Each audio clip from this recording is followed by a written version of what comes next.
इस क्लास में प्रैक्टिस करेंगे यूपी पुलिस में प्रीवियस ईयर में पूछे गए रीजनिंग के क्वेश्चंस को। So let's begin the class. एक पिता ने अपने पुत्र से कहा, तुम्हारे जन्म के समय मेरी उम्र तुम्हारी वर्तमान उम्र से 5 वर्ष अधिक थी।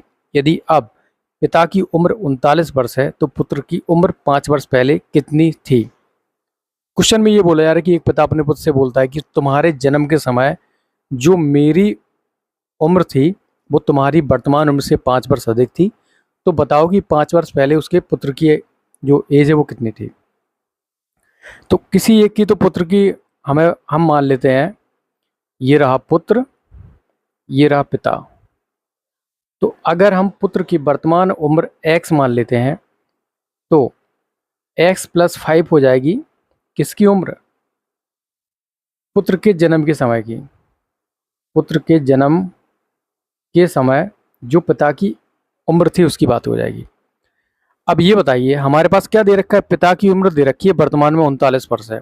अगर हमें वर्तमान उम्र तक पहुंचना है पिता की तो क्या करना पड़ेगा भाई, x + 5 ये कब है, जब उसका पुत्र पैदा हुआ था, और अभी उसका पुत्र कितना है, x वर्ष का है। तो इसका मतलब ये हुआ कि वर्तमान उम्र तक पहुंचने के लिए हम पुत्र की वर्तमान उम्र को जोड़ देते हैं पिता की वर्तमान उम्र में, मतलब पिता की उम्र में, तो हमें पिता की वर्तमान उम्र मिल जाएगी। तो x + 5 ये तो उसके पुत्र के समय की आयु है उसके पिता की, अगर इसमें x और ऐड कर दो तो ये पिता की क्या आ जाएगी, वर्तमान उम्र।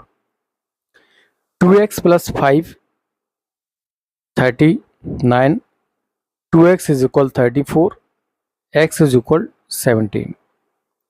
बट ये तो उसके पुत्र की क्या है, वर्तमान आयु है, हमें बतानी है 5 वर्ष पहले की। 5 वर्ष पहले क्या हो रही है, क्या रहेगी, 12 ईयर्स, 12 साल। सी। नेक्स्ट, एक महिला की ओर इशारा करते हुए अशोक ने कहा, उसकी पोती मेरे भाई की इकलौती बेटी है। वह महिला अशोक से किस प्रकार संबंधित है। देखो इस प्रकार के क्वेश्चन काफ़ी ज़्यादा पूछे जाने लगे हैं।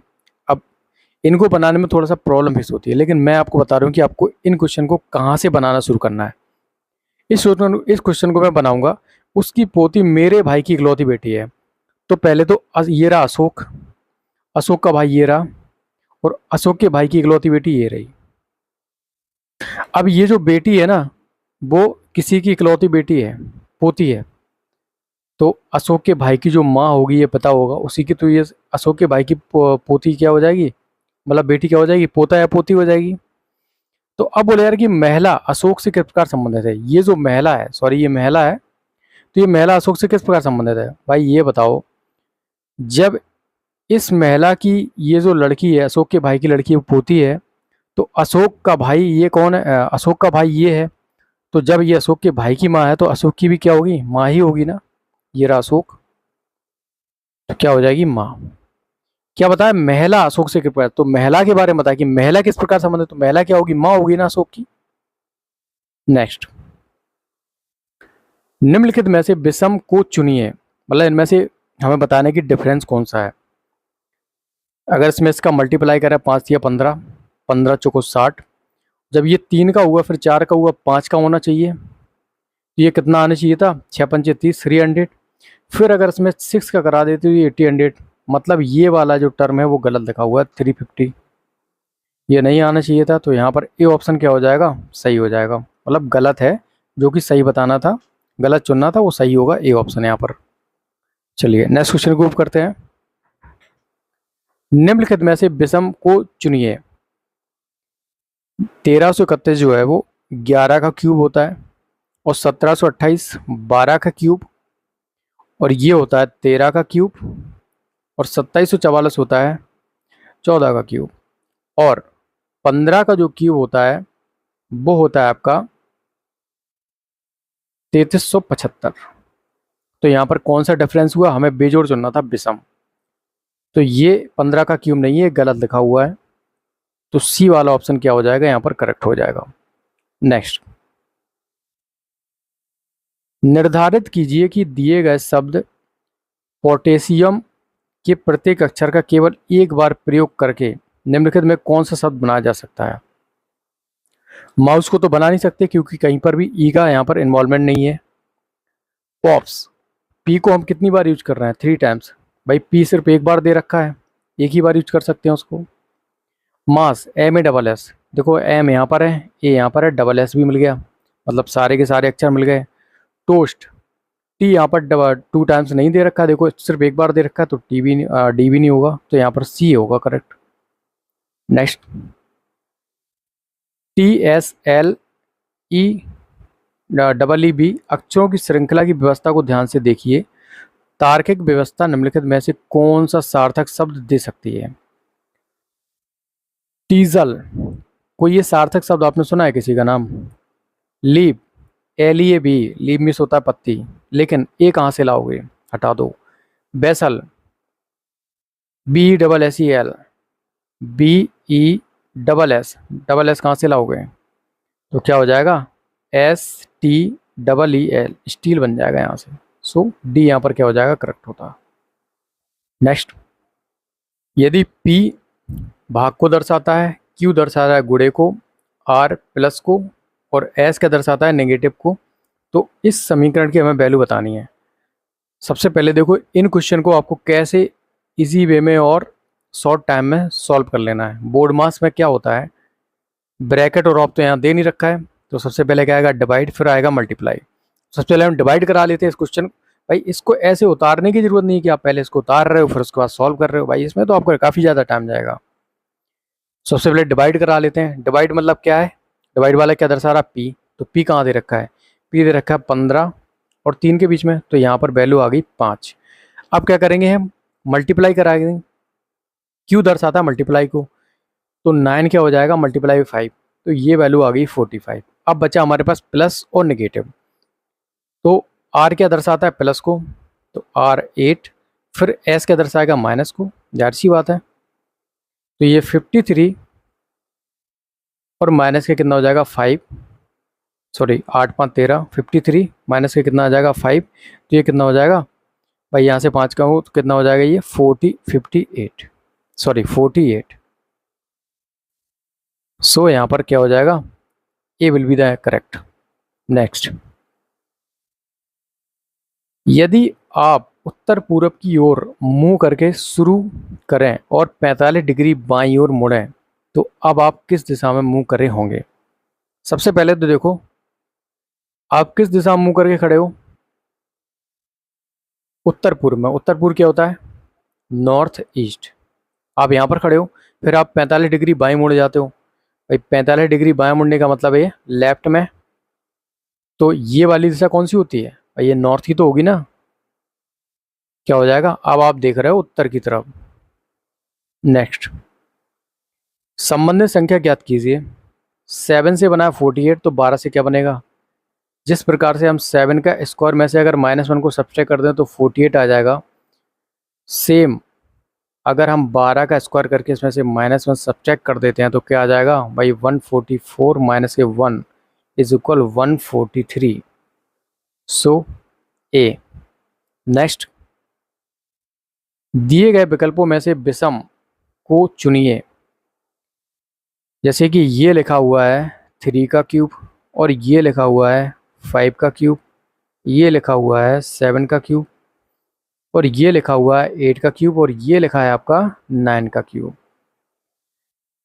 3 2 5, यहाँ पर 2 ऐड हुआ है, उसके बाद क्यूब किया है, फिर यहाँ पर 2 का एडिशन कर दिया तब क्यूब हुआ है, लेकिन देखो यहाँ 7 से सीधा 8 आ गया, यहाँ पर 9 आ गया, मतलब ये तो सही लिखा है। अगर हम सही सीरीज में चल रहे होते तो ये ना आता, तो 7 के बाद सीधा 9 आ जाता, लेकिन इसमें विषम क्या है, विषम है 512, जो हमें नहीं चाहिए था, हमें चाहिए था डायरेक्ट ये, तो यहाँ पर क्या हो जाएगा, बी।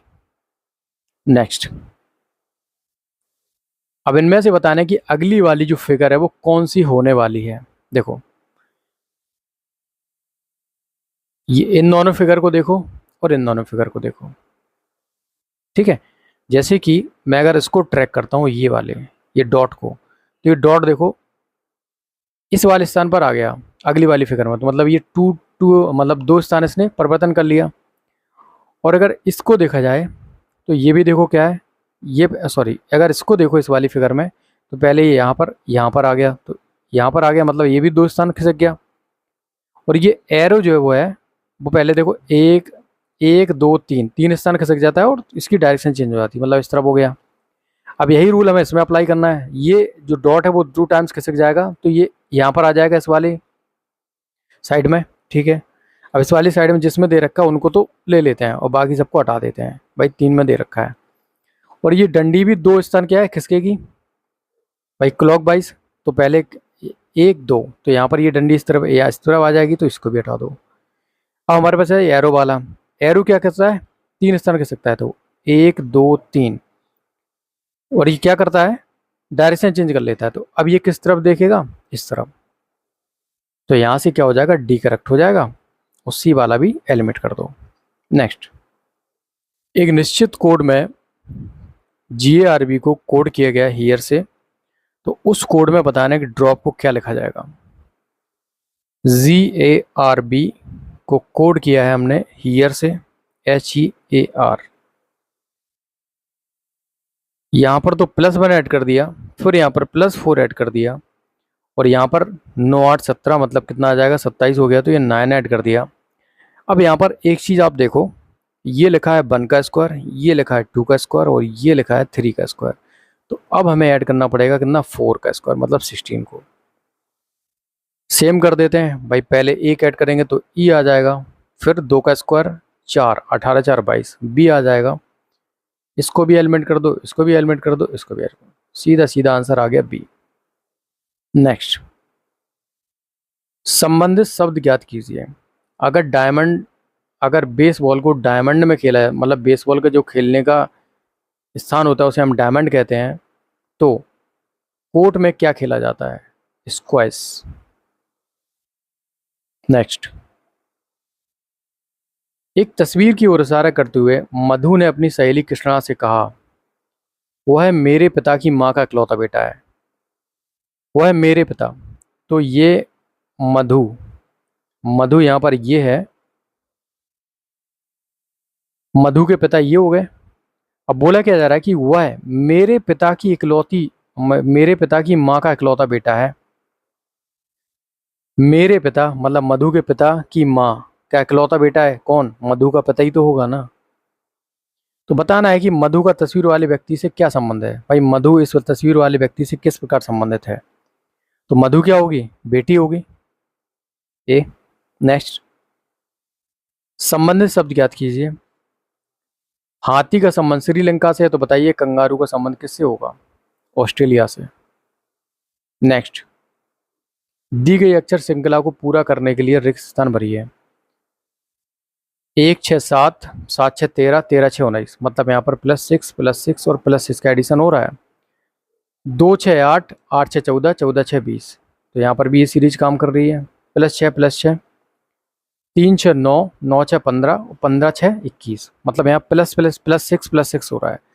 तो जी 7 6 13 एम आ जाएगा, फिर 8 6 14 एन आ जाएगा, 9 6 15 ओ, तो आंसर क्या आ जाएगा, MNO। नेक्स्ट, आप 5 किलोमीटर उत्तर की ओर चलते हैं, ठीक है, चल दिए 5 किलोमीटर उत्तर की ओर, फिर 90 डिग्री बाईं ओर मुड़ जाते हैं। 90 डिग्री बाईं ओर मतलब लेफ्ट में, ये हो गया 90 डिग्री, 5 किलोमीटर लेफ्ट में। अब बताना है कि तो आप शुरुआती बिंदु से लगभग कितनी दूर हो। शुरुआती बिंदु ये था और यहाँ से इन दोनों की दूरी हमें बतानी है। तो भाई ये कर्ण हो गया, कर्ण बराबर क्या होता है, लंब का स्क्वायर प्लस आधार का स्क्वायर, ये हो जाएगा 50। अगर हम इसका रूट निकालेंगे तो कितना आ जाएगा, लगभग 7 के समथिंग। सो यहाँ पर ए करेक्ट होगा। नेक्स्ट, दिए गए आरेख का परीक्षण कीजिए और निम्नलिखित प्रश्न का उत्तर दीजिए। कितने व्यक्ति केवल कॉफी पीते हैं।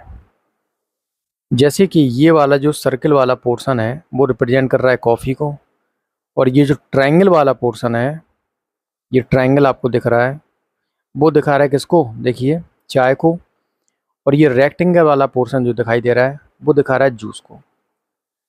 तो सर्कल का वो पार्ट जो कि रेक्टेंगल या ट्रायंगल से घिरा होगा उसको तो हटा दो, क्योंकि वो जूस को भी दिखा रहा है और आपका यहाँ पर चाय को भी दिखा रहा है। बाकी जो पार्ट होगा जिसमें ना जूस वाला पोर्शन होगा, ना मतलब जिसमें ना रेक्टेंगल होगा ना फिर ट्रायंगल होगा, वो दिखाएगा ओनली किसको, कॉफ़ी को। तो यहाँ पर ये देखिए 25 अकेला खड़ा हुआ है, और यहाँ पर ये 20 देखो, ये भी अकेला है। तो ओनली कॉफ़ी पीने वाले की अगर निकाली जाए तो कितना आ जाएगा, 20 + 25 मतलब 45। तो 45 लोग ऐसे होंगे जो सिर्फ क्या पीते होंगे, कॉफ़ी। सी। नेक्स्ट, संबंध संबंधित शब्द ज्ञात कीजिए। अगर वृत्त पाई से संबंधित है तो फाई किससे संबंधित होगा, स्वर्ण अनुपात से।